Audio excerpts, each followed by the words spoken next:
Awali itu dengan redaksi Indonesianya, Nusantaranya dulu. Syekh Alusi adalah seorang penulis yang produktif. Di samping buku tafsir Ruhul Ma'ani, beliau juga menulis buku-buku yang lain. Dan konsentrasi beliau juga tidak luput dari kupasan kajian ruh dan insan. Titik. Dalam buku ini beliau menyatakan, Prab, baru masukkanlah. Aslinya apa? Ambil 2, maksimal 3 baris loh. Di dalam kertas yang kita sudah siapkan. Kita buat tulisan Arabnya tadi yang asli, bahwa itu adalah teks original. Baru nanti diterjemahkan dia. Nah, ini nanti baru kita kembalikan dengan catatan kaki. Jadi, kamu bisa nanti memberikan. Artinya ketika ada pemahaman yang tidak pas, maka di saat itu akan kita pulangkan kepada pembaca. Tapi sudah ada dia redaksi originalnya. Halo sahabat semuanya, salam giat. Berjumpa di channel al.andawi.andi. Jangan lupa klik tombol subscribe dan nyalakan loncengnya ya. Terima kasih. Assalamualaikum warahmatullahi wabarakatuh. Salam giat. Berjumpa kembali bersama channel Al-Andawi Andi. Kali ini kita membahas tentang bab 4 di penelitian tesis pada program studi Magister Ilmu Al-Quran Tafsir Fakultas Studi dan Studi Islam Universitas Islam Negeri Sumatera Utara Medan. Jangan lupa yang baru hadir untuk mensubscribe, like, komen, dan share ya. Oh ya, jangan lupa juga aktifkan aktivasi loncengnya agar dapat video-video terbaru yang akan keluar di putaran-putaran hari yang kita upload pada jadwalnya. Baik, Yunus, untuk di bab 4, teman-teman YouTube sekalian di penelitian tesis ini, dan terutama di dalam mengutip referensi yang berbahasa asing, paling utama adalah kajian Arab, ya. Tapi setiap bahasa asing sesungguhnya pada umumnya, awali dulu Yunus untuk dengan redaksi Indonesianya. Tapi mengarah kepada hal yang akan kita kaitkan pembahasannya. Misalnya dalam hal ini pandangan Syekh Abu Thanna. Pandangan Syekh Abu Thanna Syihabuddin As-Sayyid Mahmud Afandi Al-Alusi tentang ruh dan hubungan al-insan dan ruh itu sendiri. Nah, maka yang pertama bisa langsung dibuat juga A, ya kan? Jangan dulu ke penafsiran Quran suratnya. Jadi ada buat dulu insan dan ruh menurut Alusi. Ustaz mau tanya, buku beliau apa saja selain tafsir? kalau yang selain tafsir belum ditelusuri. Yang kedua, nanti cari aja, nanti searching di Google, nanti ada referensinya. Pandangan Alusi tentang insan dan ruh. Jangan kaitkan dulu dengan tafsirnya. Nanti kan ini A, insan dan ruh menurut Alusi. Baru nanti dijabarkannya, artinya adalah teman-teman YouTube sekalian, dalam hal ini memaparkan insan dan ruh menurut Alusi secara umum. Tidak fokus kepada tafsirnya dulu, tapi fokus memaparkan pandangan beliau tentang insan dan ruh.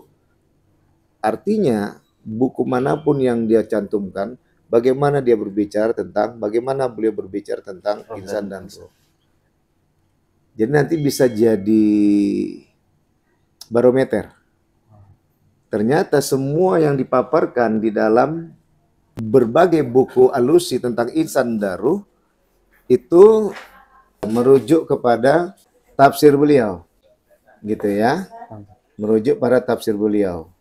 Nah, baru nanti di bagian B fokus kepada penafsiran beliau tafsiran beliau. Baru nanti masuk yang C, bagaimana analisa Yunus dalam hal itu. Ya teman-teman YouTube sekalian, setelah kita paparkan tadi yang pertama adalah A, bagaimana gambaran umum sosok Syekh Al-Alusi berbicara tentang insan dan ruh. Baru yang kedua, nanti kita merujuk apakah insan dan ruh tadi yang dipaparkan oleh Syekh Al-Alusi dalam berbagai bukunya itu betul-betul benar, betul-betul merujuk kepada tafsirnya. Maka yang B nanti adalah pandangan Syekh Al-Alusi insan dan ruh dalam tafsirnya. Quran surat Kian gitu kan. Nah, setelah nanti itu dipaparkan semuanya. Nah, ternyata disinilah rupanya dikembangkan oleh Alusi. Di situ akan kita melihat perbedaan. Maka di C nantilah masuk analisamu. Menganalisa pandangan Syekh Alusi. Ternyata beliau mungkin kalau usulan Ustadz ya, kiblat utama tentang insan dan ruh itu adalah pada Quran yang beliau pahami hingga diredaksianalkan ke dalam buku tafsirnya yang bernama Tafsir Ruhul Ma'ani. Ruhul Ma'ani. Yang kedua, beliau berupaya untuk mempublikasikan Tafsir Ruhul Ma'ani ini dalam kupasan insan dan ruh dengan bahasa yang awam mungkin pertama, yang kedua bahasa yang sangat general yang bisa diletakkan ke berbagai bidang keilmuan. Jadi nampak di situ analisa kita perlu. Yang ketiga baru kita kaitkan dengan kondisional yang ada saat ini. Udah tinggal buat aja Yunus, udah enak kali udah kasih gambaran analisanya. Ya itu tinggal kamu kembangkan. Itu yang pertama teman-teman Yusuf sekalian. Yang bagian 2 Romawi adalah jangan langsung kita membuat terus dengan tulisan Arab seperti ini. Kenapa? Nanti kita seakan-akan tesis kita semua berbahasa Arab. Awali dulu dengan bahasa Nusantara. Karena memang kita adalah berbahasa Indonesia. Maka awal yang pertama, ya kan? Memang A, pandangan Syekh Alusi secara umum tentang insan dan ruh. Umum di sini menjelaskan tentang dari buku-buku yang selain buku tafsir. Makanya di situ Yunus harus diperkayai oleh referensi beliau yang lain. Tapi nanti bukan namanya sekunder, tetap itu adalah primer. Karena kajiannya, tapi primer yang kedua. Kayak Ustadz kemarin primer pertama itu Madarijis Salikin Manazil Tafsir ya kana abudu ya kana stain. Primer keduanya adalah Al-Fawaid Ibnu Qayyim Al-Jauziyah. Tapi primer pertamanya adalah Madarijis Salikin Manazil Tafsir ya kana abudu ya kana stain ketika membahas Ibnu Qayyim Al-Jauziyah. Nah, sama seperti tadi. Tafsir Ruhul Ma'ani itu primer pertama. Sedangkan primer kedua, buku yang beliau tulis yang juga di situ ada menjabarkan tentang insan dan ruh. Kita mau melihat apakah beliau memperkaya redaksi tentang ruh dan insan agar dapat dipahami oleh masyarakat awam satu dan oleh masyarakat berbagai bidang intelektual. Dan di situ nampak yang ketiga bahwa beliau sangat moderat. Gitu lah, apakah beliau tidak moderat? Nah, di situ nanti analisa. Udah dapat gambaran? Oke. Maka bagian Romawi kedua tadi adalah awali itu dengan redaksi Indonesianya, Nusantaranya dulu. Syekh Alusi adalah seorang penulis yang produktif. Di samping buku Tafsir Ruhul Ma'ani, beliau juga menulis buku-buku yang lain. Dan konsentrasi beliau juga tidak luput dari kupasan kajian ruh dan insan. Titik. Dalam buku ini beliau menyatakan, baru masukkanlah. Aslinya apa? Ambil 2, maksimal 3 baris loh. Di dalam kertas yang kita sudah siapkan. Kita buat tulisan Arabnya tadi yang asli, bahwa itu adalah teks original.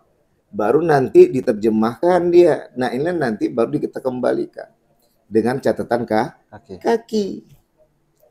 Jadi kamu bisa nanti memberikan, artinya ketika ada pemahaman yang tidak pas, maka di saat itu akan kita pulangkan kepada pembaca, tapi sudah ada dia redaksi originalnya, sehingga mereka ya nggak ada masalah, yang mana kita peneliti, dan itu yang akan menjadi perkembangan lanjutan ke penelitian. Apakah gagal penelitian kita, Ustadz? Siapa bilang gagal? Malah kita bagus setelah mengambil reaksi dari pembaca dan menghadirkan orang yang lebih paham lagi tentang memahami redaksi yang ditulis asli oleh Syekh Al-Alusi. Itu teman-teman YouTube sekalian. Maka begitu. Tapi jangan sampai rame kayak gini. Habis satu halaman, ambil 2-3 baris, terjemahkan. Lanjut nanti 2-3 baris, terjemahkan. Pertanyaan yang kedua, Ustadz, apakah memang semuanya kita buat? Enggak perlu. Teman-teman YouTube sekalian, ini strategi. Bukan berarti semuanya harus kita hantarkan dengan redaksi yang original. Tapi kita hantarkan adalah bahwa satu, memang peneliti benar-benar menjadikan buku asli, buku originalnya Syekh Al-Alusi adalah menjadi primernya di dalam penelitian tesis ini. Yang kedua, berikutnya kita nggak perlu lagi menjabarkan hal ini. Kenapa? Bisa menghabiskan volume kertas dalam penelitian. Jadi bagaimana? Terjemahkan aja langsung. Tapi bagaimana catatan kakinya? Lihat.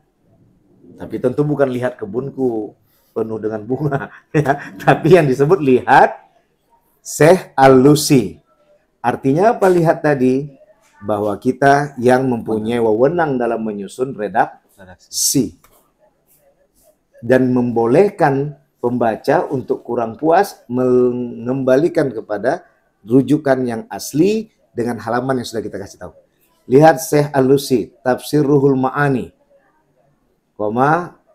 Kairo misalnya kan, penerbit Al-Maktabah apa namanya kan, kemudian tahun 1970 misalnya, tutup kurung akan baru titik HLM titik atau H titik ya baru masuk ke 80. Jadi teman-teman akan membuktikan. Nah, inilah yang strategi yang kedua Ustaz buat. Tapi kalau semuanya nanti bahasa Arab, bukan nggak bagus-bagus, tapi adalah membuat kita tidak efektif dalam mengembangkan isi dari apa yang beliau ungkapkan. Yang kedua sangat tekstual. Yang ketiga, kita tidak bisa menganalisa. Tentunya yang keempat adalah bisa jadi tesismu menjadi 300 halaman. Udah jadi disertasi itu. Ya, karena tesis itu 100 maksimal 120 lah. Disertasi itu 200. Gitu ya? Ada pertanyaan lain? Berarti ketika mengutip hanya 1, 2, 3 barisan, titik-titik ilat lahir gitu saja. Itu tapi baru, terjemahkan. Silakan kamu mengembangnya apa? Paham ya? Terus majukan langsung, masukkanlah buku-buku apa udah yang berikutnya sampaikan yang menurut beliau tadi, tapi udah terjemahan kamu. Tapi kira-kira yang penting sekali ya, teman-teman YouTube sekalian, ada lagi satu hal yang harus dicantumkan teks original. Kira-kira yang kita jadi kutipan itu adalah sangat-sangat penting. Dan perlu mereka menyaksikan original teksnya. Maka cantumkanlah lagi original teksnya. Apa yang disampaikan oleh Syekh Al-Alusi. Sopan lah sedikit. Mas main alusi-alusinya macam adiknya aja. Ya, baik. Jadi itu dia kajiannya ya. Itu kupasannya. Tadi udah saya antarkan. 3 aja. Subbab A, subbab B, subbab C. Subbab A adalah bagaimana pandangan Alusi tentang insan dan ruh. Subbab B bagaimana pandangan Alusi dalam tafsirnya. Yang ketiga baru masuk analisamu. Nulis. Atau mau tambahan lagi dari Ustadz, bisa aja mancing. Jadi 4 subbab. Subbab pertama pandangan mufasir tentang insan dan ruh. Kalau yang mufasir masuk ke bab sebelumnya. Oh, bab 2. Bab 3. Bab 3 kan biografi beliau dan kondisi sosial. Ya. Bab 2. Bab 2 terserah. Kalau memang sudah dicantumkan itu di dalam bab 2, ya udah nggak usah dimasukkan lagi di bab 4. Tapi kalau belum dicantumkan, ya udah Masuk cantumkan. Tapi kalau Kemarin memang ngambil dari kan Jul Halim ada Syekh Nawawi Al-Bantani. Kemarin ada kawan yang punya Ibnu Katsir, Ustaz. Jadi udah dari dua kitab itu udah saya masukkan, Ustaz. oke, ya. Ya, jadi gitu ya. Siap, Ustaz. Nanti jangan lupa juga masukkan referensi dari jurnal-jurnal yang ada. Itu kalau tak salah di buku Ustadz. Di buku Ustadz dan di disertasi Ustadz itu ada membahas tentang ruh. Ibnu Qayyim Al-Jauziyah. Masukkan. Kemarin Ibnu Qayyim udah beli juga, Ustaz, yang warna biru itu, Ustaz. Iya, masukkan buku penulis pembimbingmu, maksudnya. Siap, Ustaz. Hah?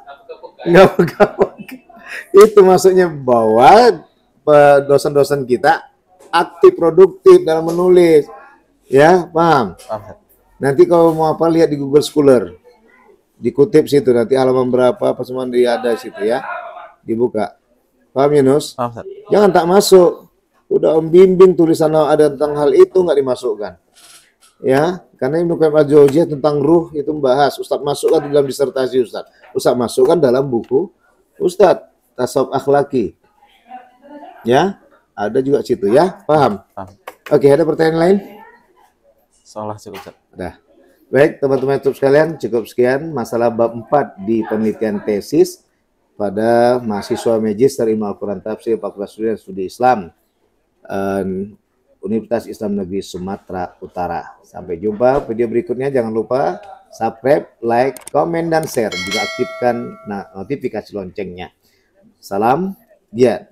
Wassalamualaikum warahmatullahi wabarakatuh. Waalaikumsalam warahmatullahi wabarakatuh. Selesai.